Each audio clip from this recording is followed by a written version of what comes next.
जो इंतजामिया की जो कारकर्दगी है उस पर काफी सवालात जो है वो कल उठाए जा रहे थे, क्योंकि वहाँ पे इंतजामिया न तो टाइम पे पहुंची, न वहाँ पे इतनी रेस्क्यू एहलकार है कि वो उनको हर वक्त इमदाद पहुंचे, उनको रेस्क्यू कर ले। हम बात कर रहे हैं पाकिस्तान की तारीख के बदतरीन सैलाब की और उससे पैदा होने वाली तबाहकारियों की।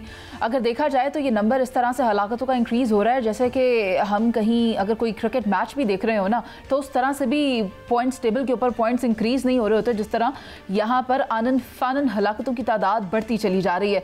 और पता चलता है कि इतने अफराद हलाक हो गए। शुरू यहाँ से होता है कि लाइक 20 हैं, फिर उसके बाद खबर मिलती है 50 हैं, फिर खबर आती है नहीं 78 हैं, और फिर उसके बाद सीधा वो 150 पर चले जाते हैं। और 150 के बाद अगर आज की बात करें तो 350 के करीब ये नंबर पहुँच चुका है। हक़ाइक़ क्या है, ग्राउंड रियलिटी क्या है, हमारे नुमाइंदे शहजाद नवीद वहाँ पर मौजूद हैं, उनसे बात करेंगे। शहजाद, मुझे बताएं कि आपके पास क्या ताज़ा तरीन इत्तलात हैं, कितने लोग हैं जिनके बारे में कहा जा रहा है कि अभी वो मलबे तले धंसे हुए हैं और उनको रेस्क्यू करने के लिए काम किया जा रहा है, और कितने वो लोग हैं जिनकी जिंदगियां अल्हम्दुलिल्लाह बचा ली गई हैं? जी बिल्कुल, जिस तरह आपको मालूम है कि 27 जून के बाद एक मरतबा फिर 15 अगस्त को मालाकन डिवीजन के मुख्तलिफ अजला को सैलाब ने शदीद मुतासर किया है। सबसे ज्यादा जो मुतासरा अजला है इसमें पहले नंबर पर बुनेर है। बुनेर में अब तक 191 अफराद जो है वो सैलाबी रैलों की जिद में आ चुके हैं। इसके बाद शंगला को भी सैलाबी रैलों ने शदीद मुतासर किया था और वहाँ पर अब तक 36 अफराद जो है वो सैलाबी रैलों की जिद में आ चुके हैं। इसके साथ साथ स्वात जो है, स्वात में अब तक 22 अफराद जो है वो सैलाबी रैलियों की जिद में आ चुके हैं। इससे कबल जो अगर ओवरऑल सिचुएशन को देखा जाए तो इससे कबल 27 जून को जब स्वात में फ्लड आया था तो 18 लोग रैलियों में बह चुके थे। उसके बाद इस दफा इंतजामिया जो थी वो काफी एक्टिव नजर आए स्वात में। लेकिन अगर इसका कंपेरिजन अगर बुनेर से किया जाए तो बुनेर में इस तरह सिचुएशन या जो इंतजामिया की जो कारकर्दगी है उस पर काफी सवालात जो है वो कल उठाए जा रहे थे, क्योंकि वहाँ पे इंतजामिया न तो टाइम पे पहुंची, न वहाँ पे इतनी रेस्क्यू एहलकार है कि वो उनको बर वक्त उनको इमदाद पहुंचे, उनको रेस्क्यू कर ले। अब जो बुनीर की सिचुएशन है वहाँ के मकामी लोगों के साथ जब हमारी बात होती है या वहाँ पे जो डिस्ट्रिक्ट एडमिनिस्ट्रेशन है उनके साथ जब हमारी बात होती है तो वो कह रहे हैं कि अब तक 191 अफराद जो है वो तो सैलाबी रैलों में बह चुके हैं, लेकिन स्टिल करंटली भी वहाँ पे रेस्क्यू ऑपरेशन जारी है। और रात को अगर गुज़िश्ता रात की बात की जाए तो वहाँ पे अंधेरा हो गया था, तो शाम के बाद वहाँ पे रेस्क्यू ऑपरेशन जो था वो रोक दिया गया था। स्वात की अगर बात की जाए तो स्वात में इस दफा 22 अफराद जो है वो सैलाबी रैलों में बह चुके हैं, लेकिन सबसे ज्यादा नुकसान इस दफा लोअर स्वात में हुआ है। और स्पेशली स्वात का जो मरकजी शहर है मिंगवरा, इसके साथ साथ जो मुलाबाबा का इलाका है, यहाँ पे मकनबाग, लंडिकस, बांग्लादेश जो मुख्तलिफ इलाके हैं वहाँ पे 500 से 600 घरों में पानी दाखिल हो गई थी। अब लोग हम देख रहे हैं कि लोग खुद अपनी आप के तहत कार्रवाइयां कर रहे हैं, इमदादी सरगर्मियां कर रहे हैं, डिस्ट्रिक्ट एडमिनिस्ट्रेशन भी काम कर रहे हैं, लेकिन लोग मुतासिर ज्यादा है और वो जो डिस्ट्रिक्ट एडमिनिस्ट्रेशन और जो रेस्क्यू एहलकार है वो कम है। तो लोग भी यही गिला शिकवा कर रहे हैं कि हमारे मैं आपसे ये पूछना चाहती हूँ कि आपने भी गुज़िश्ता रात की बात की है, मुझे बताएं कि रात का मंजर कैसा था? लोगों ने बगैर छत के, बगैर खाने पीने के, बगैर बिस्तरों के वो रात किस तरह गुजारी है? जिस तरह आपको मालूम है कि बुनेर और स्वात और शंगला ये इलाके जो है मोस्टली पहाड़ी इलाके हैं। अगर यहाँ पे गर्मी का मौसम भी होता है तो यहाँ पे सर्दी महसूस हो जाती है। तो एक तो बारिश हो गई थी और फिर मौसम भी रात को ठंडा हो गया था। तो बुनेर की सूरत हाल हमने देखी, फिर स्वात और शंगला की सूरत हाल हमने देखे। तो वहाँ पे लोगों के साथ जब हमारी बात हो रही थी तो इंतहाई अफसोसनाक सूरत हाल थी वहाँ पे, क्योंकि लोग जो थे वो खुली आसमान तले रह रहे थे। वहाँ पे उनके साथ न कोई फूड था न शेल्टर था। तो लोग यही गिला शिकवा कर रहे थे कि बस ये तो कुदरती आफात है। यहाँ पे सूबाई हुकूमत जो है वो बुलंद वबाला दावे कर रहे हैं कि हम हेलीकॉप्टर जो है वो लोगों को रेस्क्यू कर रहे हैं, यहाँ पे हम लोगों को शेल्टर प्रोवाइड कर रहे हैं, फूड प्रोवाइड कर रहे हैं, लेकिन हकीकत में ऐसा कुछ नहीं था। लेकिन एक बात हमने नोट की थी रात को कि जो फलाही तंजीमें हैं वो काफी एक्टिव नजर आ रही थी वहाँ पे। आपका पॉइंट आया है, शहजाद भट्ट साहब एक सेकंड ठहरिएगा। शहजाद आपका पॉइंट आ गया, आप साथ ही मौजूद रहिएगा। सायरा जी मैं चाहती हूँ, मुस्कुरा रही हैं और उनसे हमने पिछले सेगमेंट में ज्यादा इन्फॉर्मेशन ले नहीं पाई। सायरा जी आप कुछ कहना चाह रही थी, प्लीज वो शेयर कीजिएगा। नहीं मुनीसे, वो जब बात कर रहे थे तो वो मुझे अपने पहले सेगमेंट में आपने टोका था ना कि नहीं वो कर रहे हैं, तो वो मैं कह रही हूँ कि मेरे तो वहाँ पर फोन पर राब्ता हो रहा है कि कुछ है मेरे जानने वाले भी और रिलेटिव्स भी वो पेशावर की तरफ है। तो यही बता रहे हैं कि जो उन्होंने कहा कि वो फलाही तंजीमें और जो लोग जो मतलब ये जो नौजवान बच्चे हैं वो अपनी मदद आपके तहत ज्यादा काम कर रहे हैं। हुकूमत कर रही होगी, बट मैं कह रही हूँ ना कि उन इलाकों तक पहुंच नहीं पा रही कि जो सारा जो रोड रास्ते, जिन बड़े शहरों में सड़कें तो थी, लेकिन जो गांव जो पहाड़ियों पर वाक़ थे, जो पहाड़ियों पर जो दरियाओं के किनारे, वहां तक अभी कोई नहीं पहुंचा और वहां पर हाल बहुत बुरा है।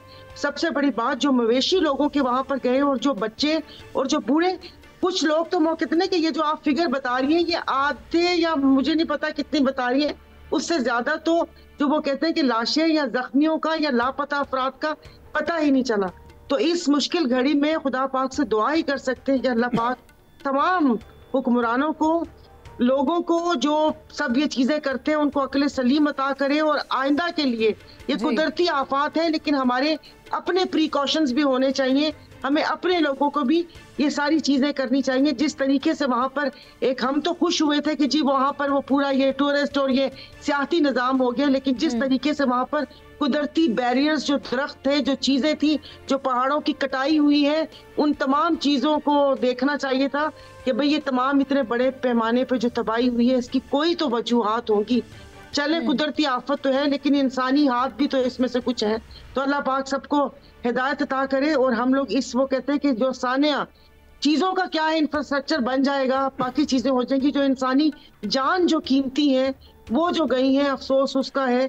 और इंशाअल्लाह ताला अल्लाह करे कि आगे इस चीज से हम सीख जाएं और आगे कुदरती आफात से निपटने के लिए वो कहना चाह रहे हैं कि बाकी दुनिया में भी होता है, दुरुस्त कह रही हैं आप शहजाद। आप छोटे भाई, मेरा भी नाम है, मेरे हम नाम ही हैं। मैं आपसे अभी आपकी गुफ्तगू सुनी है और जो मेरा नाम गलत ले रहे हैं वो भी कह दें, हम नाम हाँ, वैसे ये हमारी मुनीज़े मोइन है, आयशा नहीं है। ताहम मैं आपसे ये जानना चाहता हूँ शहजाद, जो एबटाबाद में बहुत ज़्यादा चीज़ चल रही है इस वक्त, सोशल मीडिया पे भी आ रही है, हमें भी इतला आई है कि एक बच्ची, स्कूल की बच्ची है, वो ओवरफ्लो हो गया है, नदी में बह गई है। एक तो ये बच्ची वाली कहानी अगर आपको इल्म है तो वो बताएं। दूसरा, पिशवानी विलेज जो है वो मेरी इतला के मुताबिक गद्दे गाजी तहसील की मैं बात कर रहा हूँ, वो बिल्कुल वाइप आउट हो गया है, सफ़ा हस्ती से मिट गया है। क्या ऐसी बातें भी आपके ज़हन में कोई हैं? और अगर इंफॉर्मेशन है तो बताइए।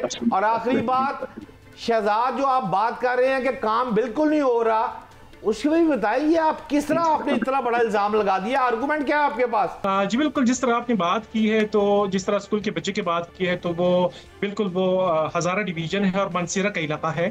वहाँ पे बहुत सारी इस तरह स्कूल के बच्चे जो थे उस टाइम जो थे वो स्कूल में फंस चुके थे। वहाँ पे लोग इमदादी सरगर्मियाँ कर रहे थे, लोग मकामी लोग जो थे वो सरगर्मियाँ कर रहे थे। लेकिन अनफॉर्चुनेटली वहाँ पे अब जो बिजली का निज़ाम है, स्पेशली नेटवर्क का जो सिस्टम है, वो दरहम बरहम है। अब धीरे धीरे वीडियो सामने आ रही है, यहाँ पे डिटेल्स सामने आ रही है, तो पता चल जाता है कि किस तरह सिचुएशन रही है कल। इसके साथ साथ आपने बात की है कि एक गांव की जो वो गांव जो है वो स्पेशली बुनीर के एक गांव है, वहाँ पे तकरीबन अब तक जो है 65 अफराद जो है वो सैलाबी रेलों में बह चुके हैं। वहाँ पे गांव के 70 से 80% जो इलाका है वो सैलाबी रेलों में बह चुका है कल, और अभी भी वहाँ पे इमदादी सरगर्मियाँ कर रहे हैं। 65 लाशें जो है वो निकाली जा चुकी है, लेकिन स्टिल वहाँ पे रेस्क्यू ऑपरेशन जारी है और मलबे तले मजीद अफराद जो है वो मलबे तले दबने का खदशा भी जाहिर किया जा रहा है। लेकिन वहाँ पे डीसी के साथ जब हमने बात की तो वो कह रहा था कि हम सुबह 6 बजे से यहाँ पे दोबारा से हमने आज ऑपरेशन का आगाज कर दिया है,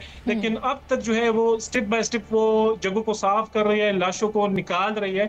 लेकिन उनका जो ऑफिशियल डाटा है, बुनेर से अब तक 191 अफराद को जो है वो निकाला जा चुका है। अब भी रेस्क्यू ऑपरेशन जारी है और खुसूसी तौर पर एक गाँव जो है जिसकी आप बात कर रहे हैं, वो पिरबा का बाबा का एक इलाका है, उससे थोड़ी देर के फासले पे वो गाँव है। वहां से 65 लाशें जो है वो निकाली जा चुकी है और वहां पे सूरत हाल अब भी इंतहाई खराब है। शहजाद नवीद साहब, आपका पॉइंट आ गया, लेकिन मैं चाह रही हूँ कि सलमान साहब का भी इसके अंदर इनपुट ले लें। सलमान साहब, आप कुछ ऐड करना चाह रहे हैं? देखिए, बात यह है कि जो तबाही आई है और डिज़ास्टर हुआ है ये अपनी जगह, लेकिन मेरा ख्याल है कि अब वक्त आ गया है कि पाकिस्तान के अंदर जो क्लाइमेट चेंजेस के इश्यूज़ हैं उसके ऊपर हमें अफर्मेटिव एक्शन के तहत बहुत सी पॉलिसियाँ को रिव्यू करना पड़ेगा और बहुत से इकदाम उठाने पड़ेंगे। और ये सब मामला सिर्फ पाकिस्तान तक महदूद नहीं है, हिंदुस्तान भी इसका शिकार है, बांग्लादेश भी शिकार है, श्रीलंका भी शिकार है और पूरे सार्क ममालिक जो है वो इसका शिकार होते हैं। तो हमें एक रीजनल कॉन्टेक्स्ट में भी जो है ना इस सारे इशू को डील करना पड़ेगा कि जो क्लाइमेट चेंजेस से निकल कर इशूज़ आ रहे हैं उसको हम रीजनल लेवल पे किस तरह से डील करें ताकि एक दूसरे की कॉपरेशन के साथ, एक दूसरे की फैसिलिटेशन के साथ हम इन इशूज़ को डील कर सकें। और ये बड़ा सीरियस और सेंसिटिव इशूज़ है। दुनिया में आजकल क्लाइमेट चेंजेस के ऊपर बहुत गुफ्तगू हो रही है, लेकिन हमारे पास रिसोर्सेज ना होने के बराबर होते हैं। और अब जब रिसोर्सेज हमारे पास नहीं होते तो जब इस तरह के हादसे होते हैं तो हम वो बर वक्त इमदाद उस तरह से नहीं पहुंचा पाते, बर वक्त मशीनरी हमारे पास उस तरह से नहीं होती। जिस तरह से अभी शहजाद साहब बता रहे थे कि उन इलाकों के अंदर जो है सिचुएशन कि लोग अपनी मदद आपके तहत काम कर रहे हैं। तो इसका मतलब ये है कि हमें क्लाइमेट चेंज के इशू को एक नेशनल प्रायोरिटी के तौर पर डील करना पड़ेगा और डिजास्टर को डील करना पड़ेगा। ये जो NDM में, PDM में और DDM में इनको और ज्यादा स्ट्रॉन्ग करना पड़ेगा, इनको इक्विप करना पड़ेगा।